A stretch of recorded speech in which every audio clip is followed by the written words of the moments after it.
Friends, ఎలా ఉన్నారు అందరూ? మీరందరూ బాగుండాలని కోరుకుంటున్నాను. ఈరోజు మనం ప్రాముఖ్యంగా 2 విషయాలను చర్చిద్దాం. మొదటిగా, మన తెలంగాణ రాష్ట్ర ప్రభుత్వం ప్రతిష్టాత్మకంగా మరియు విజయవంతంగా పూర్తి చేసిన మిస్ వరల్డ్ 2025 పోటీల్లో థాయిలాండ్కి చెందిన Opal Suchata Chuangsri Miss World 2025గా ఎంపికయ్యారు. సో ఈ మిస్ వరల్డ్లో ఎంపికైన వారికి 8,50,00,000 ప్రైజ్ మనీతో పాటు మరియు ఉచితంగా లండన్లో ఏడాది పొడవునా నివాసం మరియు డిజైనర్ దుస్తులతో వార్డ్రోబ్, నగలు, మేకప్కు సంబంధించినవన్నీ వీరికి ఉచితంగా ఇస్తారు. మరి వీరికి ఏడాది పొడుగునా పోషకాహారం మరియు ఫిట్నెస్కు సంబంధించిన సలహాదారులు లేక అడ్వైజర్స్ వీరికి ఉచితంగా ఇస్తారు. సో వీరు మిస్ వరల్డ్ ఆర్గనైజేషన్ నిర్వహించే ఏ కార్యక్రమాల్లోనైనా బీటీ విత్ ఏ పర్పస్ తరపున ప్రపంచ దేశాల్లో తిరుగుతూ మిస్ వరల్డ్ ఆర్గనైజేషన్ తరపున వారి యొక్క కార్యక్రమాలను, సమావేశాలను, ముఖ్య ఉద్దేశాలను వీరు రాయబారిగా వ్యవహరిస్తారన్నమాట. అలాగే మిస్ వరల్డ్ ఆర్గనైజేషన్ నుంచి వారిలో ఉండే స్పాన్సర్స్ తరపు నుంచి వీరికి బహుమతులు కూడా ఉచితంగా లభిస్తాయి. అట్లాగే మన తెలంగాణ రాష్ట్ర ప్రభుత్వం కూడా వీరికి గౌరవ పురస్కారాలను అందించనుంది. మరియు మనం రెండో విషయంగా చూసుకుంటే, నేను ఒక ఆర్టికల్లో చదివింది ఏంటంటే, ఆంధ్రప్రదేశ్ రాష్ట్రంలోని తిరుపతి జిల్లాలో ఓ చాలా పేద దంపతులు, ఆమె పేరు అంకమ్మ ప్రకాష్, వీరు చాలా పేద దంపతులు, వీరికి కనీసం ఉండటానికి ఇల్లు కూడా లేదనమాట. వారు ఎక్కడ పనిచేస్తే అక్కడ ముఖ్యంగా ఇల్లులు ఏర్పాటు చేసుకుని ఆ ఇంటి మీద పరదా కప్పుకొని వారు జీవనం సాగిస్తున్నారనమాట. ఇదంతా ఎందుకు చెప్తున్నానంటే, వారు ఒక రైతు దగ్గర, ఎక్స్ అనే రైతు దగ్గర 24,000 రూపాయలకు, నెలకు 24,000 రూపాయలకు వారు ఉద్యోగం, అంటే వాళ్ళ యొక్క బాతులను కాయటానికి మరియు వారి యొక్క ఆవులు గేదెలను చూడటానికి, వారికి ఒక మిఠాయి కొట్టు ఉంటే ఆ మిఠాయి కొట్టులో సహాయం చేయడానికి నెలకి 24,000కు వారిని ఆ రైతు ఉద్యోగం కుదిరించుకున్నాడు అనమాట. సో వారు ఉద్యోగం చేస్తూ ఉండగా అనుకోని సందర్భంలో ఈ అంకమ్మ గారి మొదటి భర్త చనిపోవటం జరిగిందనమాట. చనిపోయినప్పుడు వారు గూడూరుకి వెళ్ళి ఆ యొక్క అంతిమ సంస్కారాలను పూర్తి చేసుకుని రావడానికి సమయం పట్టిందనమాట. వీరికి 3 మగ సంతానం ఉన్నారనమాట.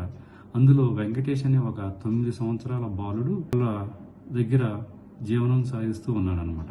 సో వీరు రావటం లేట్ అవటం వల్ల ఆ రైతు వచ్చి వీళ్ళ ఇంటి దగ్గర గొడవ చేసి, వీళ్ళు అతని దగ్గర పనిచేయనందుకు వాళ్ళ యొక్క 3వ కుమారుడిని తీసుకుని వెళ్ళిపోయి అతని దగ్గర పని చేయించుకుంటున్నారంట. అతనితో ఏం పని చేయించుకుంటున్నారంటే, తమిళనాడులోని కాంచీపురంలో అతనితో బాతులు కాపించుకుంటూ మరియు అతని దగ్గర ఏమైనా అవసరాలకు ఏమేం పనులు ఉన్నాయో ఆ పనులన్నీ చేయించుకుంటూ అతనికి సరైన భోజనం, సరైన కనీస సౌకర్యాలు కల్పించకుండా అతనితో ఇష్టం వచ్చినట్టు పని చేయించుకుంటారనమాట. ఒకసారి వాళ్ళ అమ్మగారు ఇతను ఎలా ఉన్నాడని ఫోన్ చేస్తే అతను ఏం చెప్పాడంటే, అతనికి రోజు అన్నంలో నీళ్లు పోసి అందులో ఉప్పేసి ఇస్తున్నారనమాట. అయితే అదే విషయాన్ని ఆ రైతును అడగ్గా ఆయన ఏం చేశారంటే, దాన్ని కొంచెం మోడిఫై చేసి రోజు పెరిగన్నం పెడుతున్నాడు అనమాట. అయితే ఆ తల్లి పాపం అన్నపేగు గురించి అప్పుడప్పుడు ఫోన్ చేస్తూ ఉన్నప్పుడు అతని యొక్క సౌకర్యాలను కానీ మరి ఇతర ఏర్పాట్లు లేకపోవడంతో అతన్ని ఎలాగైనా అతని దగ్గర నుంచి తీసుకెళ్ళిపోవాలని వారు కొంత డబ్బును, అంటే ఆయన ఏం చెప్పాడంటే 42,000 రూపాయలు ఇవ్వాలి అని చెప్పాడు అనమాట. ఆ డబ్బుని వేరే వాళ్ళ దగ్గర తీసుకుని ఆమె సచ్చివీడు వెళ్తే ఆయన ఏం చేశాడంటే, మీ అబ్బాయి ఇక్కడ లేడు, మా దగ్గర ఉన్న డబ్బులు మరియు ఫోన్ తీసుకుని పారిపోయాడని చెప్తే ఆమె చేసేది ఏమీ లేక తిరిగి వచ్చేసింది అనమాట. అలాగే ఆమె రెగ్యులర్గా ఏం జరిగిందనే విషయాన్ని తెలుసుకోవడం కోసం ఆ రైతును అడుగుతున్నప్పుడు ఆయన రెండోసారి చెప్పింది ఏంటంటే, మీ అబ్బాయి జాయిండీస్ వచ్చి చనిపోయాడు, చనిపోతే మేము ఒక నదికి ఉండే కట్ట మీద మేము అతన్ని పాతి పెట్టేశామని చెప్పారనమాట.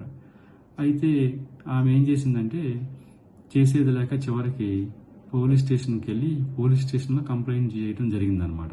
చేసినప్పుడు పోలీసులు ఏం చేశారంటే, ఏదైనా చట్టం సమర్థవంతంగా పనిచేస్తుంది కాబట్టి పోలీసులు వెంటనే స్పందించి రైతు యొక్క భార్యను ఆయన కొడుకుని పిలిపించి వారిని ఇంట్రాగేషన్ చేశారనమాట. ఎంక్వైరీ చేసినప్పుడు వారు ఏం చెప్పారంటే, ఇతను చనిపోయాడు కాబట్టి మేము తీసుకెళ్లి అతన్ని పాతిపెట్టేసాం అని చెప్పారు.